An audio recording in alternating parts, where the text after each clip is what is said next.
और वहीं उत्तर प्रदेश के संभल में हिंसा की जो आग कल फैली थी, उससे चिंगारियां अब भी निकल रही हैं। हिंसा के बाद शुरू हुआ ताबड़तोड़ एक्शन का दौर साजिशों की परत खोल रहा है। हिंसा को लेकर पुलिस ने जो दावे किए हैं वो चौंकाने वाले हैं। इसी बीच हिंसा के 2 नए वीडियो सबूत भी सामने आए हैं, जो इशारा कर रहे हैं कि ये कोई अचानक भड़की हिंसा नहीं, बल्कि सुनियोजित साजिश थी। आपको हम दिखाने जा रहे हैं संभल की इनसाइड स्टोरी।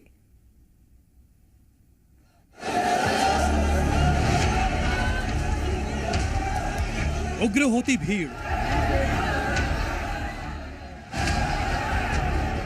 नकाबपोश युवक, जब्त हथियार। ये वो सबूत हैं जो संभल में हिंसा के एक दिन बाद सामने आए हैं।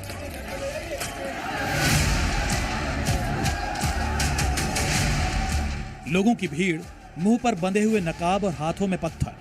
ये सब 24 नवंबर को संभल की जामा मस्जिद के करीब का सूरत हाल था।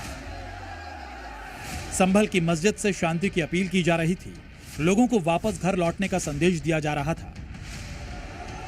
लेकिन उग्र भीड़ के इरादे कुछ और ही थे। संभल हिंसा की जो नई तस्वीरें सामने आई हैं, वो भीड़ के उग्र इरादे बताने के लिए काफी है। इस नए वीडियो के सामने आने के बाद हिंसा के पीछे की साजिश का पता चला है। इन वीडियो में उग्र भीड़ को हमला करते और पत्थरबाजी में शामिल होते हुए देखा जा सकता है। इस वीडियो से यह साफ हो गया है कि यह हिंसा अचानक नहीं हुई थी, बल्कि इसे सुनियोजित ढंग से अंजाम दिया गया। वीडियो में दिख रहा है कि कैसे नकाबपोश लोगों की भीड़ बवाल काट रही थी। लोगों के हाथों में पत्थर थे, पत्थर बरसाए जा रहे थे। वीडियो में यह भी दिख रहा है कि कुछ लोग भीड़ को उकसा रहे थे, जिससे हिंसा और भड़क उठी। जामा मस्जिद के चारों तरफ से अचानक भीड़ आई। हर किसी के हाथ में पत्थर और सिर पर खून सवार था। लेकिन सवाल तो ये उठता है कि क्या ये सचमुच अचानक हुआ या फिर किसी की साजिश थी। पुलिस ने जो बताया वो हैरान करने वाला था। कुछ लोगों द्वारा भीड़ को उकसा के उनको काफ़ी समय से भीड़ को मोबिलाइज किया जा रहा था, भीड़ को चार्ज किया जा रहा था। कुल 7 मुकदमे थाना नखासा एवं थाना कोतवाली में दर्ज हुए। हमारे सब इंस्पेक्टर हैं शाह फैसल जिस सरकारी गाड़ी पे जा रहे थे लेपर्ड पे, उस लेपर्ड को उन्होंने वहाँ पे जो मॉब के जो लोग थे, पत्थरबाज थे, उन लोगों द्वारा उसको नीचे गिरा दिया। उसकी पिस्टल की मैगजीन भी लूट ली थी और उसके साथ साथ उसकी जो सरकारी लेपर्ड गाड़ी है उसको वहीं पे आग लगा दी थी थाना नखासा क्षेत्र में। उसमें मुकदमा लिखाया जा रहा है और उसमें कई सारे लोग जो हैं गिरफ्तार हुए हैं। शाह फैसल ने कुल 6 नामजद लोग और 200 अन्य लोगों के खिलाफ मुकदमा जो है उन्होंने लिखवाया है। संभल हिंसा के पकड़े गए आरोपियों के पास से हथियार बरामद हुए हैं। इनमें से एक आरोपी के पास ऐसा खतरनाक हथियार मिला है जो शायद ही अब तक आपने देखा हो। यह हथियार चाकू जैसा दिखाई दे रहा है, जिसमें दोनों तरफ से धार है, जबकि इसे बीच में पकड़ने की जगह है। ऐसा लगता है कि इस हथियार को इस मकसद से लाया गया था जिससे ज्यादा लोगों को घायल किया जा सके। पुलिस ने यह भी बताया कि ऐसा हथियार पहले कभी नहीं देखा गया है।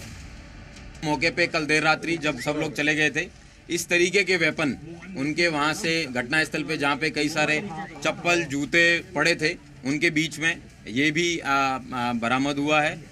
इस तरह देख सकते हैं कि आप भीड़ के जो बलवाई थे, पत्थरबाज थे, उनका क्या मकसद था, उनका क्या उद्देश्य था। पुलिस वालों के पाँव में गोली लगी है और इस तरीके की ये जो है जो उनका जो उद्देश्य था, लेकिन हमारी पुलिस ने और प्रशासन ने साथ में कंधे से कंधा मिला के जो पत्थरबाजों की मंशा थी उसको कंप्लीट नहीं होने दिया। संभल हिंसा की जो तस्वीरें सामने आई वो काफी कुछ कहती हैं। गलियों में खड़ी गाड़ियों को फूंक दिया गया। पत्थरबाजों की भीड़ ने सिर्फ पुलिस पर पत्थर नहीं बरसाए, बल्कि वहां खड़ी गाड़ियों को भी आग के हवाले कर दिया। लेकिन शुरुआती जांच में ये सामने आ रहा है कि गाड़ियों को चिन्हित करके फूंका गया था।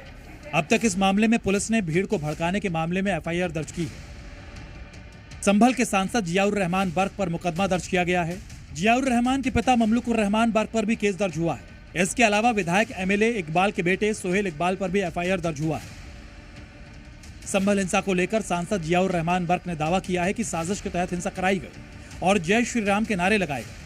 बर्क ने दावा किया कि पुलिस ने लोगों पर गोलियां चलाई और बाहरी लोगों ने यहां का माहौल बिगाड़ा। वहीं सोहेल इकबाल ने भी खुद को बेगुनाह बताया। इस पुलिस प्रशासन शासन की साजिश है जिस प्रकार की घटना को अंजाम दिया गया। हमें अफसोस है कि संभल के अंदर सुकून था, सब लोग सारे धर्म के लोग सुकून के साथ में रह रहे थे, लेकिन बाहरी तत्वों ने आकर के इस घटना को अंजाम दिया। चेहरम के नारे लगाते हुए जब आप मस्जिद के अंदर घुस रहे हो और इस प्रकार लोगों के अंदर क्या मैसेज जाएगा। और पूरे पुलिस प्रशासनिक अधिकारियों ने सरकारी असलों के साथ साथ प्राइवेट असलों का इस्तेमाल किया।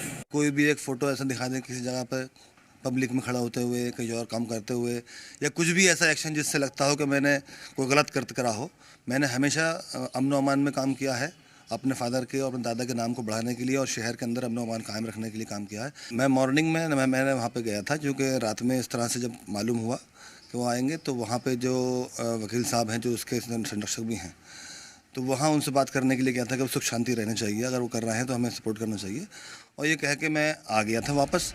संभल हिंसा को लेकर कई थ्योरीज हैं, लेकिन इनमें से जो थ्योरी फिलहाल फिट बैठ रही है वो ये कि इस घटना के पीछे कोई तो मास्टरमाइंड है, और इसके पीछे एक वजह ये भी है कि भीड़ जैसे जैसे पत्थरबाजी करते हुए आगे बढ़ रही थी, वैसे वैसे सबूत भी मिटाती जा रही थी, क्योंकि इस इलाके में जितने भी सीसीटीवी कैमरे लगे थे, भीड़ के तितर बितर होने के बाद वो सब सड़कों पर टूटे पड़े मिले। संभल से राहुल मिश्रा के साथ ब्यूरो रिपोर्ट, जी मीडिया।